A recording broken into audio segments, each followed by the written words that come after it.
Welcome to the KO Boxing Show. Haven't got a massive show tonight. None other than Trisha Morrison, the widow of the great Tommy Morrison, former WBO World Heavyweight Champion. Two-time World Heavyweight Champion, Tommy the Duke Morrison. I knew I was right, and I was telling everybody about it. Everybody thought I was crazy. And I knew I was right, and now all these years later, people are going to finally find out that I was telling the truth, and that I wasn't lying, that I'm not crazy. And so you can imagine, the type of vindication I'm going to get once this is over with.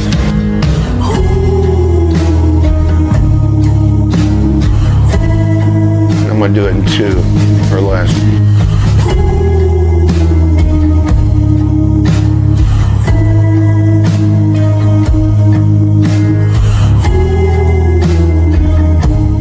Trisha, welcome to the show. Peter, great to see you again. Thank you for having me. No, great to have you. We've got some real good things that have happened recently. I see you're still fighting for Tommy. And how did the court procedures go with everything?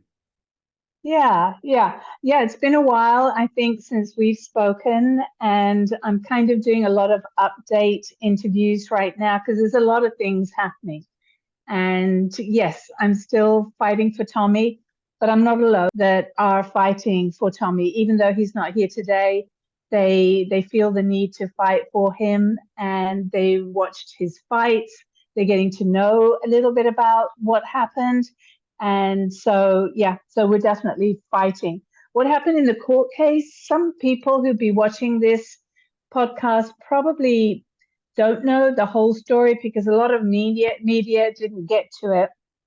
But I fought in the court of law for Tommy, and it went from federal court in Las Vegas to the Ninth Circuit Court, Wow. San Francisco, to the U.S. Supreme Court in Washington, D.C., back again to federal court in Vegas, back again to the Ninth Circuit Court in San Francisco. Such a fighter, Tricia, just as big a fighter as what Tommy was. What was the promise made on Tommy's deathbed? Do you mind me asking that question? Yeah, it was, to me, it was a deathbed promise to Tommy. He had fought so long to try and find out what had happened on February 10th, 1996 in Las Vegas, actually at the MGM Hotel, which is your background in this interview. Okay. He was supposed to fight there on February 10th. It was the first fight of a multi-million-dollar fight contract with Don King. And Tommy was self-managed. He had fired his manager, John Brown, a year before, and actually was in court with John Brown while all this was happening. And so I promised to find out what happened, because on that day, he was told he had HIV and he was kicked out of boxing, and that was it. That was it for him. And it all happened right there at that MGM hotel. So for 10 years, I fought in court, and I got what I needed. I got all the evidence that I needed, and it's all under oath as well. There are 2 boxers that have been to the U.S. Supreme Court, Muhammad Ali and Tommy Morrison, right? Those 2. So, yeah. So the court case ended in Washington, D.C. at the U.S. Supreme Court. And I'll read you one line from what the U.S. Supreme Court told me. It was during the time when Donald Trump had a lot of cases, and there was Roe versus Wade. There's a whole bunch of cases in the U.S. Supreme Court. They can only take so many cases to rehear. Yeah. And Tommy's was not one of them. There's 1% of all the cases that they take, which is about 70 to 80 cases a year. And there were already 80, 90 cases on the books when our case got to the U.S. Supreme Court. And they said the denial at the U.S. Supreme Court does not mean Tommy's case did not have merit, said the U.S. Supreme Court today. So it was a fight well worth fighting, because at the end of the fight, like I said, I got everything under oath. I have obviously Tommy's death certificate. And on the death certificate, he died of cardiac arrest, multi-organ failure, septic shock, and septicemia. Also in court records is the exhibit from Boston, Massachusetts General Hospital showing scientifically that Tommy did not have the virus, which is what he was kicked out of boxing for. And then also filed in the court of law is Tommy's post-mortem, which also shows scientifically he had no HIV. So it's all recorded, Peter. Yep. It's all there under oath in the court of law. In fact, in all three courts, right up to the highest court of the nation, and also the test results from the physicians that did tests on Tommy in 2012 and 2013 for AIDS diseases. And these test results are all negative. And that also is in the court of law. So it was not a waste of time by any means. It's right there. I confidently come to you with that information that any member of the public can go get themselves. Well, Tommy, that test where they said he had HIV was in 1996, and Tommy came back in 2007, 11 years later, fought on a top rank card. Then he fought again in 2008. And then, as you can remember, we were in the process of getting Tommy a fight either in Australia or New Zealand against Bob Mirovic, who now you're good friends with as well. So a lot was happening around that period. I was really feeling for Tommy because all he wanted to do was get in there and start his boxing career. Yes, that's right.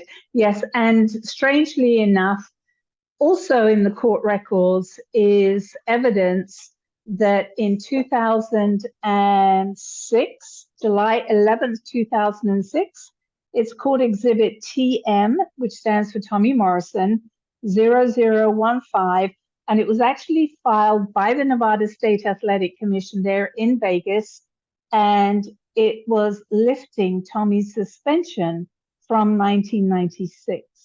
And the media did not pick up on that. And this is in the court of law as well. So, and Tommy didn't know about this either. Okay. Let's go into Tommy, the person. What was he ever like as far as away from the cameras? Did you ever get to chat to him how he got into Rocky V? Because a lot of people still love that iconic movie. And apparently Frank Stallone, Sylvester's brother, was involved in getting Tommy into the movie as an up and coming boxer that wanted to do some acting. What was the scenery behind Tommy actually going into Rocky V? Yeah, there's a few versions, but the version that Tommy told me about was Bill Caton, who was Tommy's co-manager at the time. He had a lot of connections, and it was Frank Stallone that saw Tommy boxing. And Sly was looking for somebody for Rocky V. I think Donnie Lalonde was supposed to even have been in there, and Ernie Shavers, I think, was supposed to have had the part as well. But it came down to Tommy getting the part. And basically what Bill Caton did is he got all his videos together, and this was going to be now, I think for the first time, a boxer acting as opposed to an actor acting as a boxer. So that's how Tommy got in. And he got in 1990, and he did all the stuff with Sly. He had a fantastic time. He really did. And he did a great job. And in fact, he said he was acting himself. Yeah, he's basically playing himself, Tommy the Duke. And getting to that acting side of things, was Tommy related to John Wayne, who was John Wayne Morrison? Did they ever have any relation there? Yeah, apparently so. And this was something that Tommy did want to actually verify, but he is supposedly the great grand nephew of John Wayne, which was Marion Morrison. Yeah. Wow, that pedigree really shines into Tommy with acting, because he was such a natural actor as well. I mean, he captured the screen. He could have been a really, he could have made 20, 30 movies at least, I think, as an actor as well, because he was such a natural. and Yeah. he just spoke so well, and he just got into the moment. Yeah, he thoroughly enjoyed it, and he actually had intentions of getting back into acting as well. He had some parts that came up that were going to be given to him, so he was definitely going to be going into acting. I actually found, and I don't think I've mentioned it in an interview yet, but so this is the invitation, and this is for you are cordially invited to the world premiere of Rocky V, Wow. right? And that goes back to November 13th, 1990.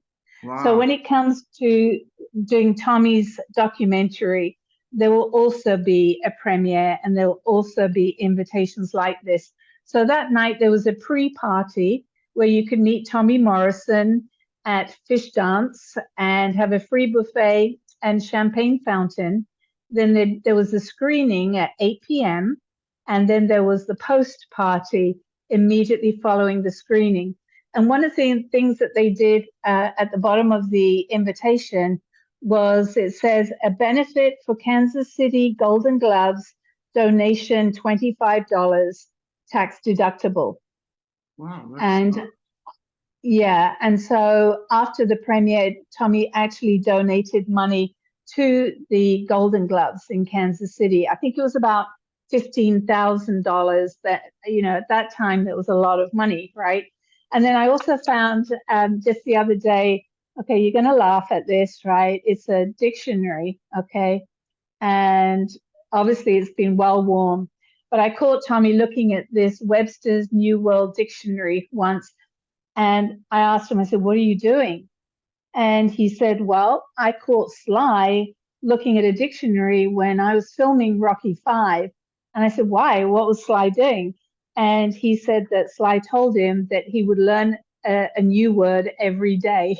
Wow. So Tommy often would pick up the dictionary. So, you know, that's not such a bad thing, right? No. And getting back on Tommy's, like, because he was great with people, he also fought on a Donald Trump promoted card as well, didn't he? How did he find Donald Trump?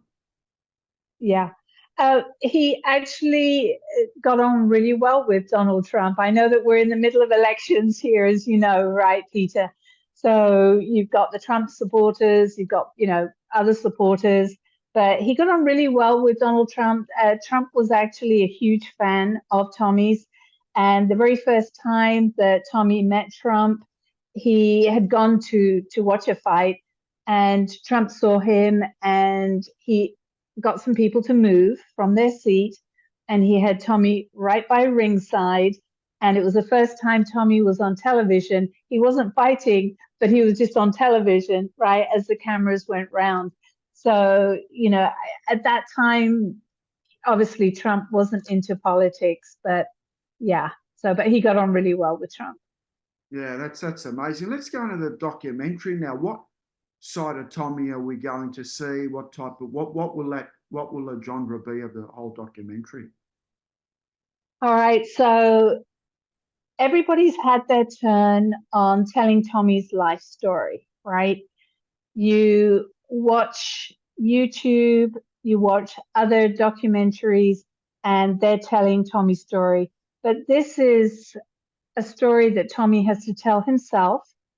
We sat for years talking about his documentary, and for his birthday, we went to see the movie called The Fighter, right? Yeah. And after the movie, when we got out of the theater, Tommy said, that's a good movie, but my story's better. And I told him, I said, is it? And he said, yeah, my story's better. And I said, but it's not over yet. And he said, no, I know. He said, but promise me, when we do my movie or my documentary, it will tell the whole truth, the good, the bad, and the ugly. And I looked at him and I said, okay. And that was the end of that discussion. And we ran back to the car. And then over the years after that, because that was in 2011, we then discussed what he wanted as part of the movie, right? And he had all these ideas. He had a list of who he wanted in there, and he wanted it to be told the way he lived and breathed it. And it is called I Am Tommy Morrison. And it's the official Tommy Morrison documentary as told by Tommy, with some absolutely incredible people that were part of his life or that he touched their lives. And it's based on his writings, his recordings, and what we've seen of him. And it's a great story, and it's not finished yet. The film crew are out of the UK, and the producer there, he has a huge heart. He wants to tell the story properly, and filming is still taking place. We're thinking it's going to be out for 2025, and I think everybody's going to really enjoy it. The music is going to be fantastic. We have quite a few great musicians on board. We have even the Las Vegas Symphony Orchestra coming on board. And I know that when they did Rocky V, a lot of people said, you know, music is so important. You know, the music in Rocky V was really bad. And yet when they look at the other Rocky movies, it's the orchestra music that really stood out. So you're going to love it, Peter. Everybody's going to love it. I'll be coming for the premiere. It'll be awesome. Yeah. It'll be yeah, awesome. I hope you do. Just to give you an idea, I mean, this is just one of Tommy's writings. And you have to imagine, you know, when I met Tommy, he was homeless. He had no future in boxing. That was all gone. Nobody wanted to employ him for any acting because you've got HIV. You know, we can't have you on stage with these people or doing this reality show because you've got HIV. So it was a stigma that followed him all throughout his life. And his writings are pretty sentimental. He wrote really well. And I'm going to read you something that I found just the other day.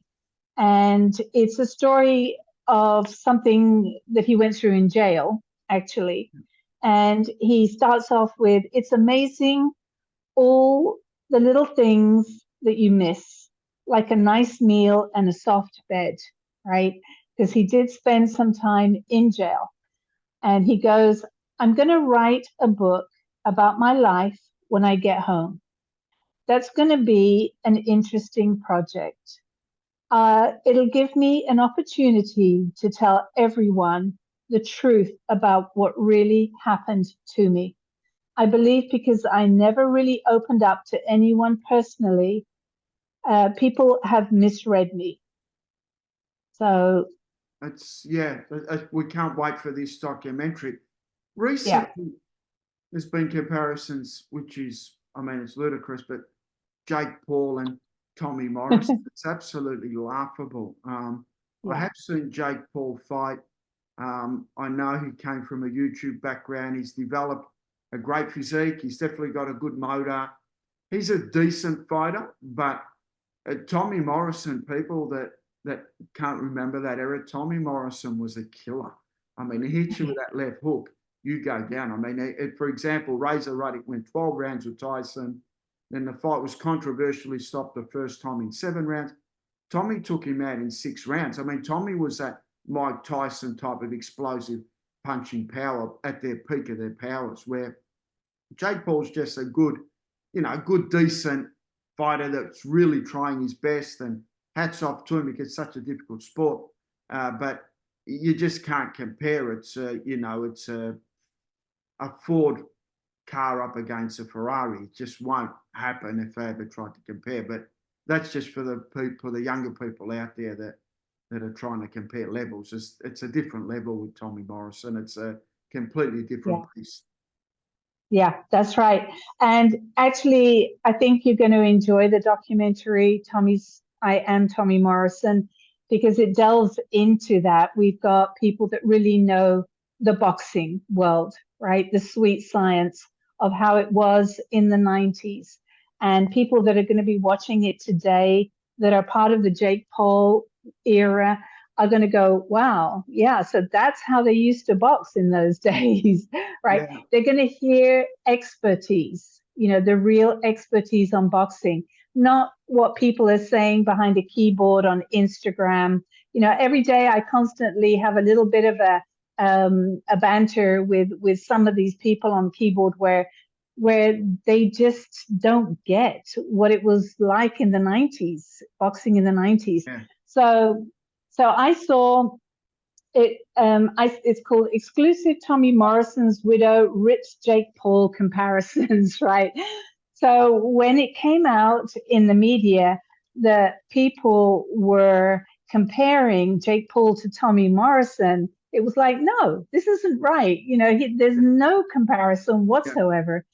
So I got a hold of World Boxing News, Phil J, who does some great articles there. Yeah. And usually when he does an article, everybody picks up on it and it goes viral. And in that article, it's all Tommy's fans saying, what do you mean Jake Paul is like Tommy Morrison? And each fan would give the comparison that it was not, right? So it was just such a cool article. But yeah, I think people use the Tommy Morrison name to get a lot of hits, right? And this certainly did go viral. Yeah, but there's definitely no comparison with Jake Paul. No. Just before we wrap this interview up, is there anything that you'd like the viewers to know about Tommy that we didn't know? I mean, you spent those intimate moments with Tommy away from boxing, and you know Tommy better than anyone. What was Tommy really like? What are some of the what's a great story you can tell us that would describe Tommy, but you had to be there to see it? There's so many stories for Tommy. He was a laugh a day. He was a big Elvis fan. I know that. We used to chat Elvis all the time. Yeah, big Elvis fan. We used to try and laugh every single day. As you can imagine, the stigma of what he had been kicked out of boxing with just was a constant thing. Every interview was all about HIV and blah, blah, blah. And things are obviously changing now. People are remembering Tommy for who he was, the fighter, the person. But he had some great little stories. I think I told you one before where I don't come from a boxing background, and he made me watch all his VHS tapes on his fights so that I could get an idea of who he was, because I'd never watched Rocky V, so I didn't even know who Sly was, right? I never had watched him fight professionally because he wasn't allowed to. So he had me sit down on a little TV and put in the VHS tapes. So there was one tape he put into the TV, and then he just laid back and he fell asleep, right? So I start watching it, and it's that guy, Ray Mercer, right? Wow. And I see Ray Mercer onto Tommy and fighting, and I'm thinking, this is crazy. Even I, as somebody that's not a boxer, would know that, this is crazy. You're going to kill that guy. So I looked around to him and I said, Tommy, why are you not watching this with me? This is terrible. And he kind of opened up one eye and he said, because I know how it ended, Trisha. I know how it ended. And he just closed his eye and went back to sleep again. But he always would joke about that I knew nothing about boxing. And I think I've learned a lot more now, Peter, over the years. I've had to learn about the rules and regulations. And then there was another story with Rocky V, right? And we would be driving and he'd come out with a line, and it would be just a total random line. And he goes, well, you remember that line from the movie? And I look at him while I'm driving, I'm going, what movie? He says, well, Rocky V. And I go, look, I've never watched that. But he would do it every day. Right? There would be another line coming out every single day. And then one day in the kitchen, he said, yo, Adrian. And I look around and I go, no, I'm not called Adrian. My name is Trisha. So he would just come out with just jokes. And then one other thing is, every boxer is able to take knocks to the head, and definitely him. You never saw him cry in the ring. And we had a Jeep once, and he got some stuff shopping out the back of the Jeep, and the thing fell down on his head, as you know, the what is it called, the boot or the trunk or whatever, right? And it fell on his head, and he went, ouch, right? And it was just a little bonk, right? And I just cracked up. I said, you've taken worse hits to the head and you cry over that. So he was just a gentle giant. He never wanted to let anybody down. He loved people. He loved his fans. He loved boxing, but he wished he could have been back in the ring. And he just loved the fact that his fans never forgot him. No, they never will. I remember when we interviewed Tommy. Remember when Tommy had to get up like 5:30 in the morning to do the same time as Australia, and he was so excited. You guys were saying he was buzzing just to do the interview. I think we were going to announce he's going to fight in Australia at the time. Yeah, that's right. He was buzzing for a couple of reasons, because he had reconnected with you, Peter, right? Yeah. And it had taken a while, because obviously during his homeless times, he hadn't paid for cell phone bills. Nobody could really connect with him. And then when we suddenly found you, he was just ecstatic. And then when you guys hooked up, talked about boxing, that really brought him alive again. And then you set up an interview with him. And what's the time in Australia now? The time now is nearly 1 p.m. 1 p.m. Okay, so there's a huge time difference. It's like 9 o'clock, 10 o'clock at night here in Kansas. So he did not want to miss his interview with you. And it was a 6 a.m. interview or something like that. And he didn't want to turn it down. He didn't want to change the hour or anything. So he thought he would stay up all night so that he wouldn't miss his interview with you. So while he was staying up all night, he kept drinking coffee. And then at 5:30, he fell asleep. So I had to wake him, and he was like shaking, and he had to go have a quick shower. But he had that morning deep voice when he did that interview. But he great just, moments, Trish. So, well, thank you for being on the show, Trish, and all the best for the documentary. And I'm sure it's going to be a massive, massive hit. It will be. It will be great, and we'll keep you posted with that. Maybe we can have the producer on your show as well. Okay, one day. Fantastic. Really appreciate it. Great. All right. Trisha Morrison. Thank you, Trish. Okay. Take care, Peter. Bye-bye.